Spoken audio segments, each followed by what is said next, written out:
성도님들 반갑습니다. 2월 28일 월요일 말씀 묵상입니다. 오늘까지 시편 말씀을 묵상하고 내일 3월부터 한 달간 레위기 말씀을 묵상하게 됩니다. 오늘은 2월 마지막 날로 시편 78편 56절에서 마지막 72절 말씀을 묵상하겠습니다.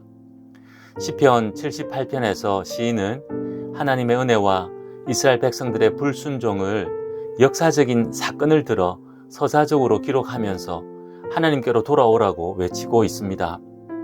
오늘은 그 마지막 내용입니다. 먼저 본문 56절에서 60절 말씀입니다. 앞부분에서 시인은 하나님께서 조상들을 지키시고 보호하셔서 약속의 땅으로 인도하셨음을 노래했습니다. 하지만 조상들은 하나님께 반항하며 불순종하며 우상을 숭배했음을 고발합니다. 본문 56절에서 58절 말씀입니다.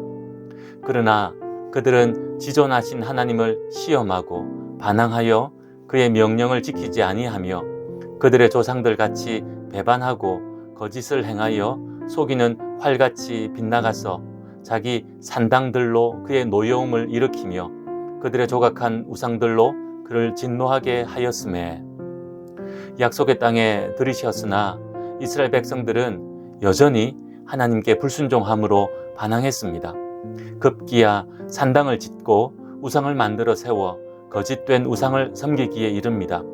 이에 하나님께서는 노여움을 발하셨습니다. 하나님의 진노가 일어난 것입니다. 시인은 60절에서 하나님께서 노여워하시고 진노하셔서 실로의 성막을 떠나셨다고 고백합니다. 어떻게 보면 가장 큰 징계라고 할 수 있습니다. 하나님께서 그의 백성들을 떠나시는 것 말입니다.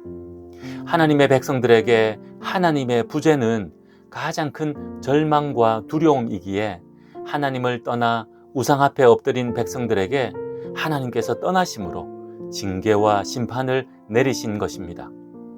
하나님께서 떠난 곳에 재앙이 일어납니다. 계속되는 하나님의 심판을 시인은 본문 61절에서 62절에 이렇게 말씀합니다.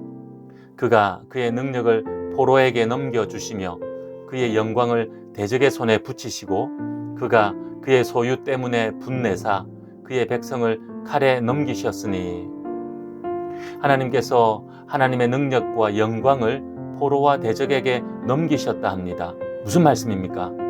엘리 제사장 시대에 이스라엘 백성들이 블레셋과의 전쟁에서 언약궤를 빼앗긴 사건을 배경으로 하는 말씀입니다. 언약궤는 하나님의 능력과 영광을 상징하는데 그 언약궤를 빼앗긴 것입니다. 이 사건은 하나님께서 그의 백성들을 심판하신 사건이었습니다. 그리고 하나님께서 그의 소유 때문에 분을 내셨다 합니다. 그의 소유는 이스라엘 백성들을 의미합니다. 하나님께서 소유로 삼은 그의 백성들이 우상을 섬기며 하나님께 불순종했으니 하나님께서 그의 소유인 이스라엘 백성들 때문에 분노하셨다는 것입니다. 그래서 원수들의 칼에 넘기셨다 합니다. 그 참담한 상황을 본문 63절, 64절은 이렇게 말씀합니다. 그들의 청년은 불에 살라지고 그들의 처녀들은 혼인 노래를 들을 수 없었으며 그들의 제사장들은 칼에 엎드려지고 그들의 과부들은 애곡도 하지 못하였도다. 젊은이들은 전쟁터에서 죽었고 처녀들에겐 배우자가 없어 다음 세대가 끊어집니다. 하나님의 특별한 보호를 받은 제사장들조차 심판을 피할 수 없습니다.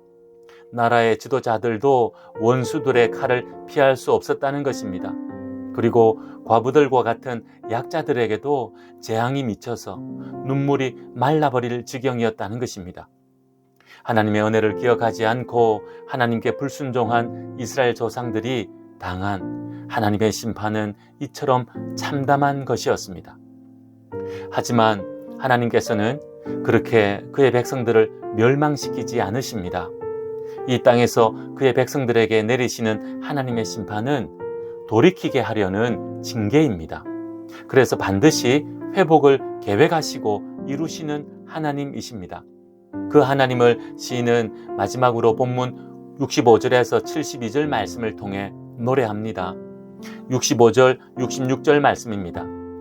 그때에 주께서 잠에서 깨어난 것처럼 포도주를 마시고 고함치는 용사처럼 일어나사 그의 대적들을 쳐 물리쳐서 영원히 그들에게 욕되게 하셨도다.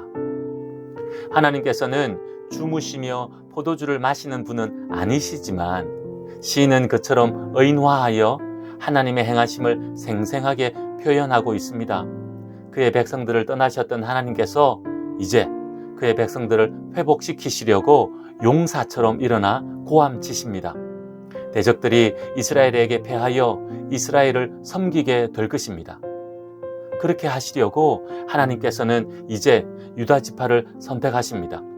본문 68절에서 70절 말씀입니다.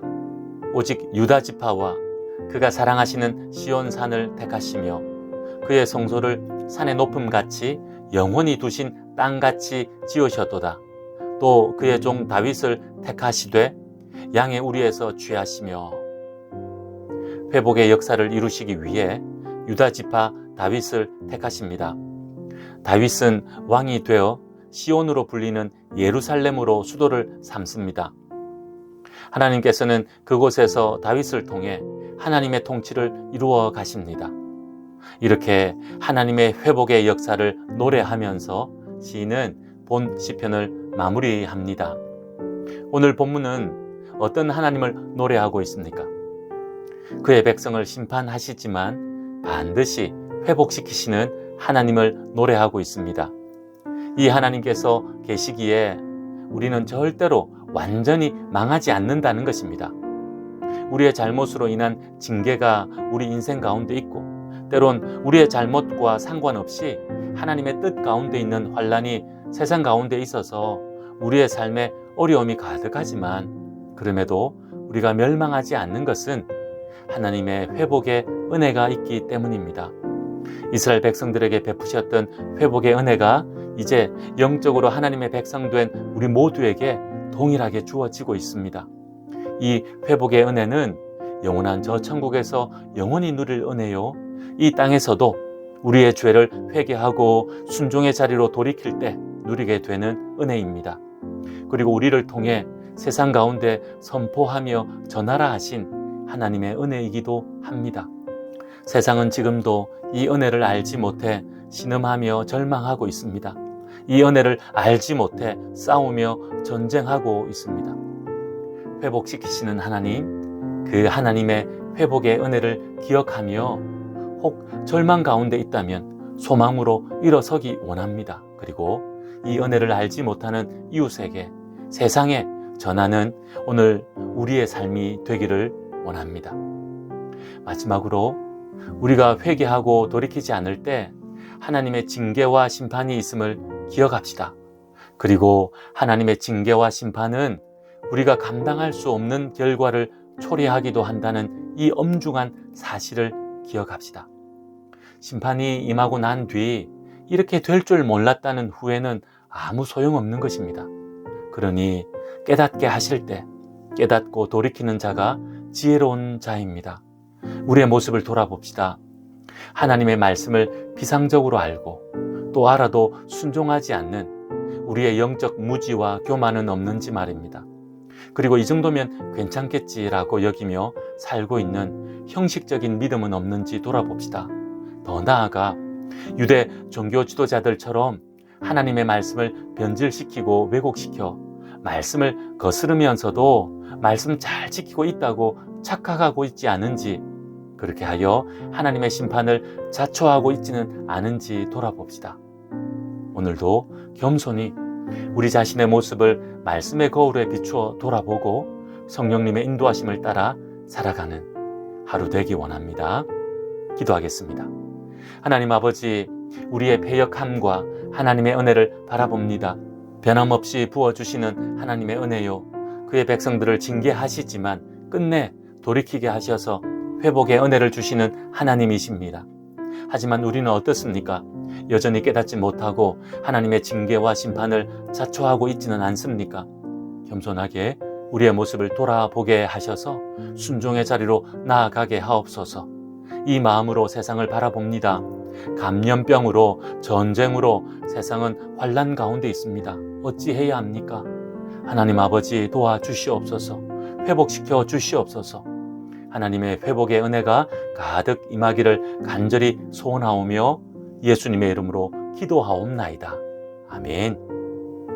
오늘은 나라와 민족을 위해 기도하는 날입니다. 대통령 선거가 열흘 앞으로 다가왔습니다. 치열한 선거전으로 더욱 혼란이 가중되고 있는 것 같습니다. 그리고 코로나 확진자는 연일 최고 기록을 세우고 있습니다. 이런 혼란과 어려움이 가득한 이 나라 이 민족을 하나님 불쌍히 여겨달라고 기도합시다. 그리고 특별히 우크라이나를 위해 기도합시다. 전쟁이 멈추어지고 평화가 임하도록 말입니다. 하나님의 회복의 은혜가 온 땅에 임하도록 간절하게 기도하는 오늘 하루 됩시다. 오늘도 믿음으로 승리하십시오.